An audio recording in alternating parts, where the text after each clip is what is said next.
It all started with a bass line so loud it shook the plates in my kitchen and sent my rooster tumbling off his perch in a feathered panic. But that wasn't the worst of it.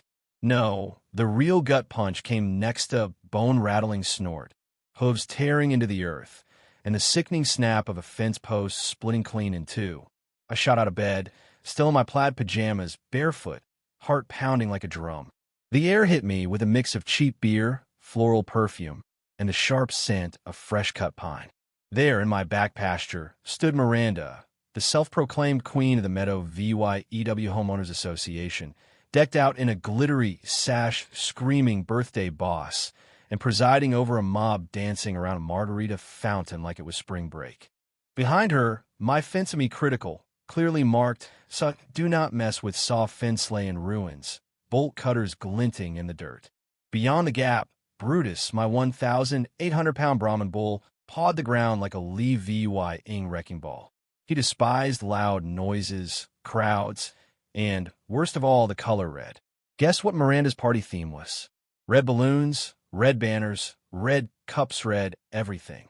I live on a real-deal farm, not some petting zoo with livestock, tractors, and a perimeter that exists for a damn good reason, to keep my animals safe and the world out.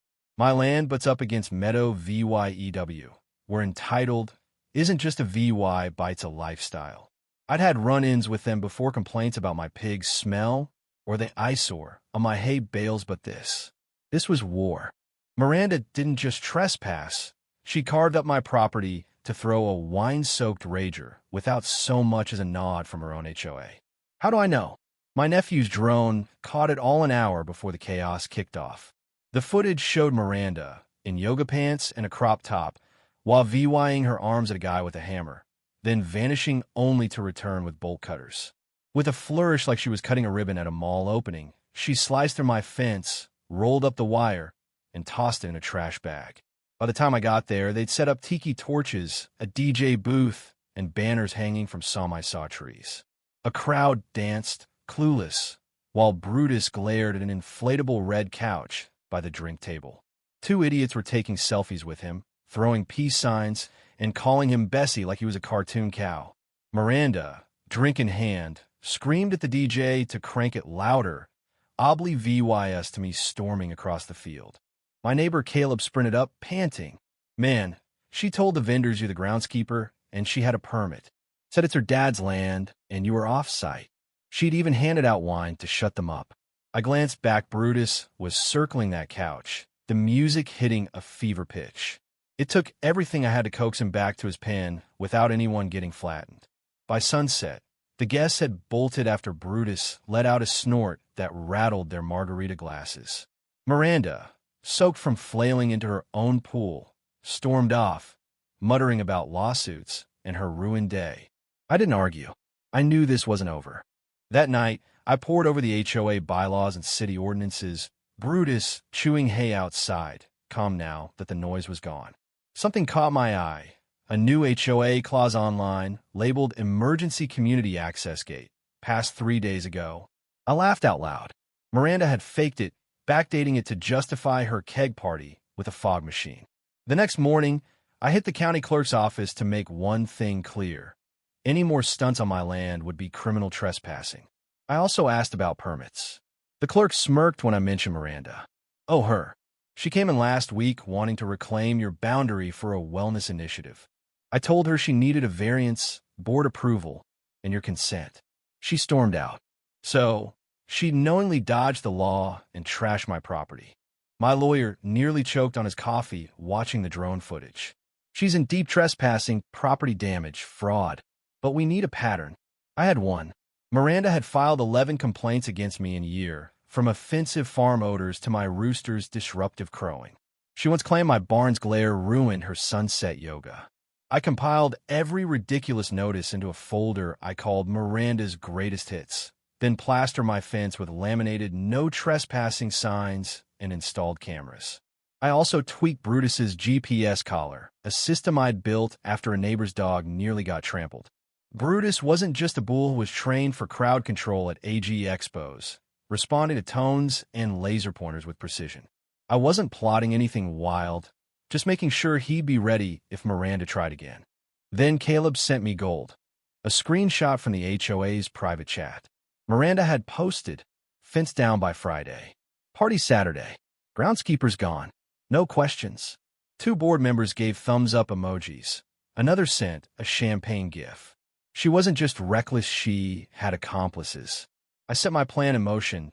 No yelling, no threats, just strategy. I rerouted Brutus's sensors, angled the cameras, and tested a motion-triggered speaker hidden in the trees. If Miranda opened the gate again, a cowbell would ring, followed by a robotic voice. Livestock activation in progress. Vacate the zone. I knew she wouldn't stop.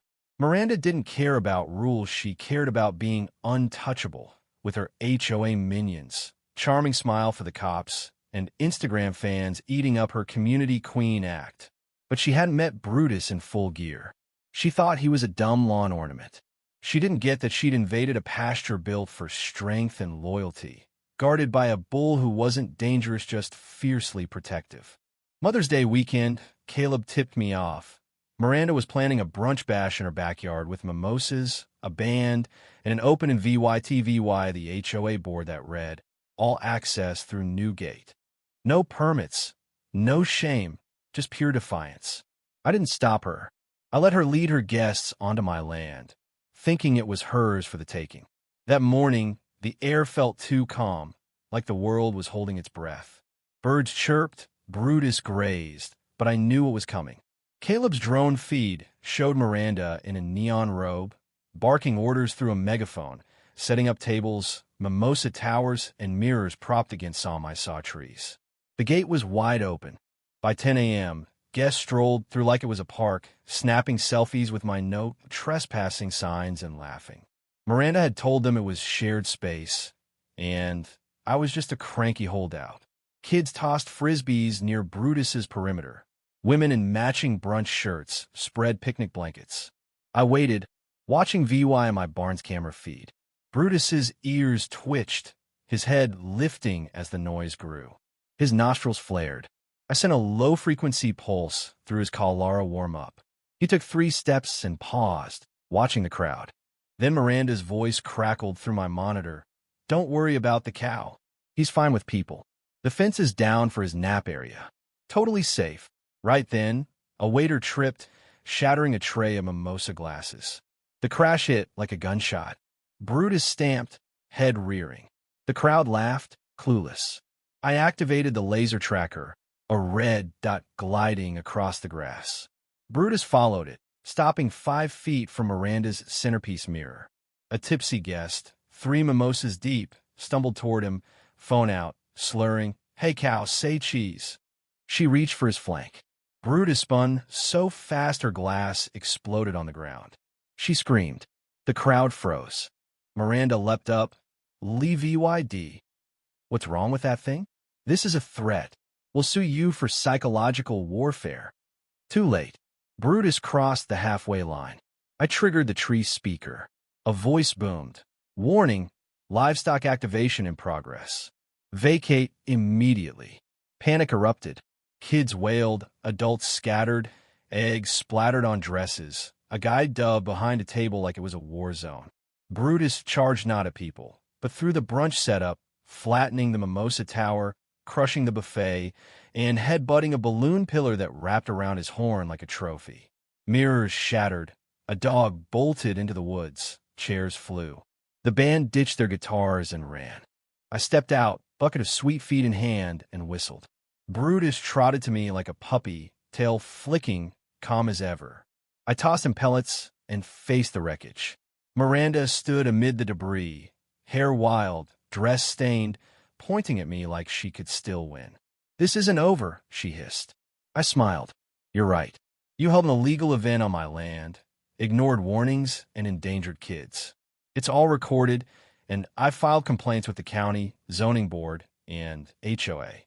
Let's see who they believe when this goes VY-rel." Her face twitched as a sheriff's cruiser rolled up Caleb's backup call from an hour ago. I walked Brutus to the barn without looking back. By evening, the footage was online, captioned "Miranda's brunch goes full rodeo." It exploded, racking up thousands of VYUs. Comments poured in, "Never mess with a farmer," and "Brutus is the MVP." The local news ran a clip of Brutus steamrolling the buffet, the reporter barely hiding a grin. An unpermitted event spilled into a livestock zone. No injuries, but plenty of damaged pastries. The HOA imploded. Their VYC president, Ellen, showed up with a folder of Miranda's complaints against neighbors, like one about lime green grass, clashing with the subby VY Shounds palette. Ellen admitted Miranda had bullied board members into signing her fake access clause and used HOA funds for the brunch. My lawyer laid it out. Trespassing, property damage, fund misappropriation, and defamation for Miranda's fake complaints. The HOA's emergency meeting was brutal. Miranda claimed she was targeted and called Brutus a fat cow. The board read her own texts aloud, calling my land free real estate. They voted 5-1 to suspend her. Her husband, the lone dissenter, quit the next day. Miranda's yard became a ghost town, her gates sealed by the county. She avoided eye contact, even when I said good morning while walking Brutus. The county hit her with citations, unauthorized entry, property damage, and hosting an illegal event. The HOA faced an audit for fund misuse. The new president, Clara, apologized with homemade bread and a letter confirming Miranda acted alone. They covered all repairs: fence, pasture, sprinklers. The community voted unanimously to oust Miranda for good. Her yard stayed silent, her influence gone. But Miranda had one last stunt. Weeks later, Caleb sent a screenshot from an HOA alumni group. She was planning a sunset social by the sealed gate to reclaim her dignity. I didn't wait.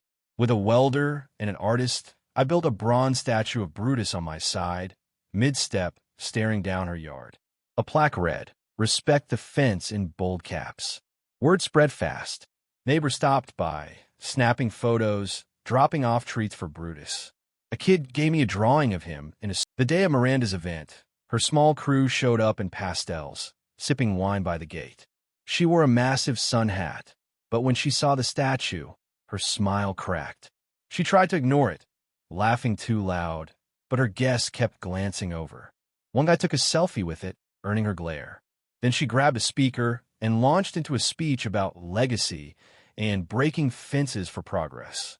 She called herself a VY Tim of rustic oppression. I'd had enough. I stepped out, stood by the statue, and said nothing. Brutus joined me, silent, towering. The crowd fidgeted. Miranda's voice faltered. Her guests packed up, Leah VY-ing her alone, staring at two bulls, one iron, one reel with no power left. She put her house up for sale and vanished. The HOA reformed under Clara, with transparent bylaws and real community input. I spoke at a town hall, not as a farmer, but as a neighbor who exposed a broken system. Brutus became a legend. Kids wrote essays. The county fair used his image. Locals sold shirts saying, "Respect the fence or meet the bull." My farm settled back into its rhythm, and the statue stood guard, a quiet reminder. Sometimes I catch folks reading the plaque, nodding like they got it. I nod back. You don't need to yell when you've got a fence, a bull, and the truth on your side. So what do you think? Was I too harsh letting Brutus crash Miranda's brunch? Or did she deserve every second of that chaos? Should HOAs have less power over neighbors? Or are they needed for order? And who's the real hero, Hiram, Brutus, or the drone that caught it all? Drop your thoughts below. Hit that like button if you're Team Brutus. And subscribe for more stories where the underdog bites back.